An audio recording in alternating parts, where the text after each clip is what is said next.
او کما قال علیہ الصلوۃ والسلام، فرمایا رمضان کے مہینے کے بعد سب سے افضل ترین روزہ جو ہے وہ محرم کے مہینے کا روزہ ہے۔ سب سے رمضان کے مہینے کے بعد سب سے افضل روزہ جو ہے یہ محرم کے مہینے کا روزہ ہے۔ آپ اندازہ لگائیے، شب رات کا لوگ روزہ رکھتے ہیں اور اس طرح کے دوسرے دنوں کا روزہ رکھتے ہیں، لیکن محرم کے دنوں کا روزہ کون رکھتا ہے؟ پورا مہینہ، ایک دن نہیں۔ 10 محرم کا روزہ رکھنا یا 9 محرم کا رکھنا یا 9-10 کا رکھنا یہ تو مسنون ہے ہی ہے نا۔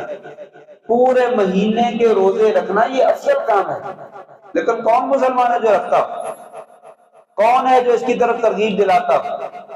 یہ تقدس ہے، یہ اس کی حرمت ہے کہ سب سے افضل روزہ رمضان کے بعد اگر کسی مہینے کا ہے تو وہ محرم کے مہینے کا۔ اس مہینے میں جس قدر زیادہ سے زیادہ روزہ ہو سکتا ہے انسان رکھ سکتا ہے۔